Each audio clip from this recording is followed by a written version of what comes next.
So this is a massive transfer window for Manchester United and Erik Ten Hag, and despite the takeover delaying of the transfer window and the budget not quite being set because we do not know who the new owners are, Ten Hag has already put his plans in place. He's already contacted players and made a list of 13 players to leave and 5 players to bring in. Manchester United have been linked with hundreds of players, but who are those players and positions that United are generally pursuing, had contact with and making moves to do? What is Ten Hag's plan this transfer window? What could our starting 11 look like next season? That's what we're going to discuss in today's video. So please do smash that like button. Of course, subscribe down below if you're new, share the video, and let's get into it. So obviously Manchester United's exact budget is not particularly known because the owner situation still hasn't been resolved. TikTok Glazers, but it's reported that because of FFP it will be around 100 million. We've also got Rob Dawson corroborating that, saying that Manchester United are working with a budget of between 100 million to 150 million, which could be supplemented by funds raised by departures. So around 100 to 150 million, which will depend on Champions League qualification and the owners. And United will probably make around 100 million from player sales, as 13 players are up for sale. So they've probably got a little over 200 million to spend this summer. Now, how are Manchester United going to make 100 million from player sales? They never sell anyone, they can't sell the Deadwood, etc, etc.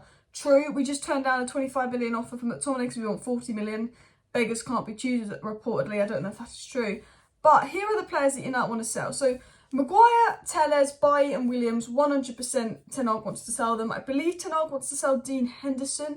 However, there are reports that if he cannot get a goalkeeper on his budget, he could keep Dean Henderson. But they seem to be the 5 players that are certain to go. Obviously, Phil Jones and Axel Tuanzebe have already gone. You know, you've got to think of all the money you save in wages. 25 million for Maguire, 25 million for Dean Henderson, 5 million for the Deadwood. You know, reportedly, Manchester United want to sell Scott McTominay, Martial, Donny van de Beek. They would look and take offers for them as well, and potentially even Jadon Sancho if they had a good offer. Now, reportedly, the 13 players looking set to leave Manchester United have been reported as Dean Henderson, Eric Bailly, Harry Maguire, Alex Telles, Brandon Williams, Scott McTominay, Alanga and Martial, with Phil Jones, Axel Tuanzebe, Ethan Galbraith and a few of the youngsters already going on a 3, obviously out of contract as well. So they seem to be the players set to leave United. Donny van de Beek also rumoured to leave. There was even reports that Wan-Bissaka and Sancho could potentially go, but they seem to be the players set out to leave United. Now, it's reported that Ten Hag wants to bring in 5 players. He wants to bring in 2 midfielders, a centre-back, a goalkeeper and a striker. But obviously 5 players, depending on the budget and depending on the time Manchester United have because of the takeover, isn't always seen as realistic. But it's in that striker's the first choice, the midfielder's the second choice, the centre-back's the third choice, and the goalkeeper's the 4th choice. So who are United going to sign at striker? Now, Samuel Latka said this: Erik Ten Hag is determined to recruit a world-class striker and midfielder if United secure a Champions League qualification. Ten Hag has identified Harry Kane as the ideal centre-forward to reinforce the United attack, while the club are also monitoring Napoli figurehead Victor Osimhen. So Manchester United's number 1 priority, the player they plan to sign before anyone, is Harry Kane this summer. That is United's priority. United will go for Harry Kane. Now, this could be like the De Jong saga. He was our number 1 priority last summer. It failed because it will be a difficult club to negotiate. Spurs, Daniel Levy, they're going to want a lot of money. They're going to have to overpay despite Kane's age, despite Kane having 1 year left on his contract. We will massively have to overpay for Kane, which is why United are looking at other options. There is obviously Rasmus Højlund of Atalanta, who would be begging for the move. He is literally a Manchester United fan, good young player. But the question is, Ten Hag wants a world-class player now. Rasmus Højlund has potential to be world-class in the future, but he's not world-class now, which is why Victor Osimhen and Harry Kane are the 2 preferred options. United are severely monitoring Goncalo Ramos, had talks with Goncalo Ramos and would look at Goncalo Ramos. And it is believed that if Manchester United cannot land Kane and Victor Osimhen is out of their price range, Gonzalo Ramos will be that striker that they will look for. And I think Gonzalo Ramos would be a good striker for United. The question is he as ready as Osimhen and Kane? That's the question, but he's got the age, he's got the numbers. He's young, he could be one for the future, and he's a little bit more developed than Rasmus Højlund. But they seem to be the 4 players United are looking at. United were looking at Vlahovic, but their interest has kind of dropped off due to Vlahovic's drop-off in form. Sesko was also linked to United, and the same with Evan Ferguson, but United don't deem them ready yet. United want a striker that's ready for now, and they are focusing on Harry Kane. That is the number 1 target, and they are the favourites to sign Harry Kane. The number 2 target, as said, is bringing in the top midfielder. Now, who is that midfielder? Samuel Latka said this: the United manager has endorsed second approaches for Jude Bellingham and Frankie de Jong, though Bellingham is widely tipped to join Real Madrid, and Barcelona's finances would pose an issue in any pursuit of de Jong. So saying, look, while United would love Bellingham and De Jong, they've kind of accepted that isn't going to happen. Now, United are actually reportedly going to sign 2 midfielders. They want one big world-class midfielder to come in, and then they want another kind of creative outlook in midfield to maybe take the pressure off Bruno, take the pressure off Eriksen in that sense. And obviously, you know, it was reported that maybe Sabitzer will stay, but because of Sabitzer's age, injury record, and particularly not being super impressive, it's seen that United would rather try and sign Adrian Rabiot on a free than pursue someone like Sabitzer. It was actually said here that Erik Ten Hag says Adrian Rabiot is an experienced squad player that can add value to his side. He said Manchester United's interest in Adrian Rabiot is moving in the right direction. Rabiot's pursuit is ramped up in the last week or so as United have decided not to sign Marcel Sabitzer permanently.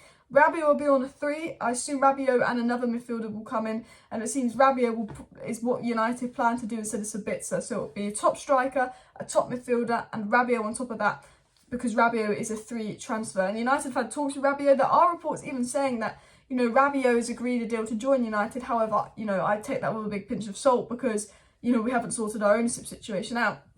So who are the big midfielders that United want? Obviously Bellingham and obviously De Jong, but I think United have realised that's not going to happen. De Jong is more realistic than Bellingham, but I don't think that's going to happen at all. So what are the other options? Now, we've been linked with Orkun Koku of Feyenoord. That is one to keep an eye on. However, you could link him to that kind of Rabiot profile, more creative, more of an attacking outlet. So I'm not sure. We've been linked to James Maddison as well. Seems to look like he could be going to Newcastle, though. The problem with the takeover is that a lot of the midfielders are going to get snapped up before United have a chance to pursue them, because United are going to be behind in this transfer window because of the ongoing takeover. So Romeo Lava, I've absolutely messed up his name. My God, Romeo Lavia. He's obviously 40 million. Southampton getting relegated. United, Chelsea, Liverpool looking at him. But he could go to Chelsea or Liverpool because that's going to act a lot quicker. United have been heavily monitoring Alexis McAllister, had talks with Alexis McAllister, but it seems that he is Liverpool bound because he's not going to wait around for Manchester United. So McAllister's gone, Maddison's gone, Lavia's gone. You know, if we're getting Rabiot, Orkun Koku seems a little bit less likely. Players like Barella's not really been linked to United. A lot of people like Barella. People want Camavinga, but that's realistically not going to happen. A lot of people say Verratti. I don't think that's going to happen. You've got to think of the players that United have been linked to. They've been linked to quite a few young La Liga players, and they've obviously been scouting and keeping an eye on Moises Caicedo. And I think realistically, I think that it would be too smart a move for United to do. And I think that he might be pretty expensive. But with Arsenal going for Declan Rice, I don't think they will sign Caicedo on top of Declan Rice, although Arsenal fans seem to think they will. We know Arsenal are a bit tight and stingy. I don't think they're going to buy 200 million midfielders.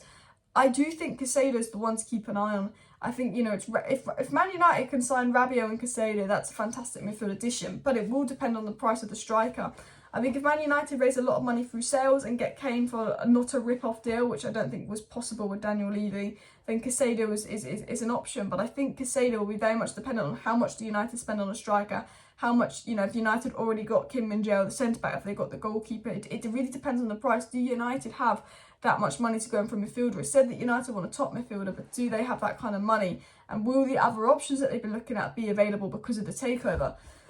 So that was what was said on that. It was also said on top of that, Ten Hag would want a centre-back and a goalkeeper. So we know that he wants, first of all, a striker, then a midfielder, then he wants defensive reinforcement. And we know that he wants 2 midfielders. But it was said about goalkeeper that Ten Hag would like another goalkeeper even if De Gea resigns. There are concerns with his passing, which is hindering the way he wants to play. But signing a new number 1 might be something that has to wait. It will depend on the money that's raised. So it is said that Ten Hag is looking at a goalkeeper, but that is dependent on the budget that we have and the money that is raised. It seems a striker and midfielder's priority over goalkeeper. United have been looking at the Anderlecht and Dortmund goalkeepers. But the most notable names that United have been heavily scouting is Diogo Costa. United very heavily been looking at him, still scouting him now. And of course, David Raya, who's going to be available with Brentford already ready to bring in a goalkeeper. But Chelsea and Tottenham are also looking at David Raya and can act much quicker because they don't have that takeover going on, which might give them an advantage.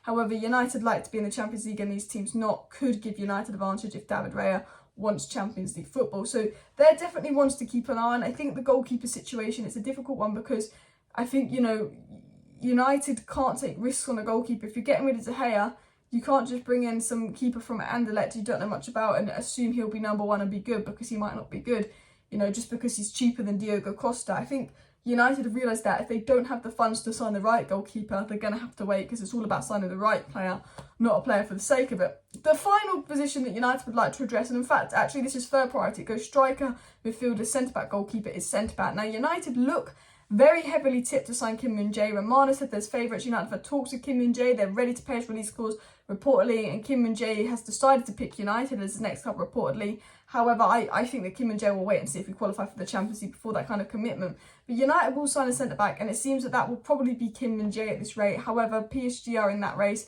I would, and maybe, you know, someone's using these United Kim Min-jae rumours, Napoli, to maybe get PSG to panic and buy Kim Min-jae. You know, you never know what the media are doing. But if United don't get Kim Min-jae, I will keep an eye on Jurrien Timber. I think United have also been heavily watching Jurrien Timber. He is someone that Ten Hag has always wanted to bring back. He wants a centre-back. He could also cover right-back as well. I mean, Moises Caicedo would be perfect because he can play centre-back, right-back, DM and centre-mid. And he's been doing that all season for Brighton. And obviously, United have been looking at the Monaco centre-back, Nice centre-back. United have been looking at a lot of players. But to round up this video, what is United's squad like to look like next season? I think there will be Kim Min-jae or Timber in that defence next to Lisandro Martinez. I think Rabiot will be on the bench. I think there could be a top midfielder in Eriksen's position, but I could not tell you who that is because I think a lot of our targets are going to be swooped up by rivals. And Harry Kane could be coming in Martial's position. And in terms of a goalkeeper, I think that United could look to sign a goalkeeper, and I would keep an eye on David Raya coming in for David De Gea. Now that is Ten Hag's plan, 13 out, 5 in. We have to wait and see what happens. I'm sure that Ten Hag has his priorities and knows the players he wants in each position, but unfortunately Ten Hag might not be able to get those players due to price, competition, and then maybe not wanting to wait around for United to get this takeover sorted. I hope you found this video informing. Smash a like, smash a subscribe. See you next time. Bye.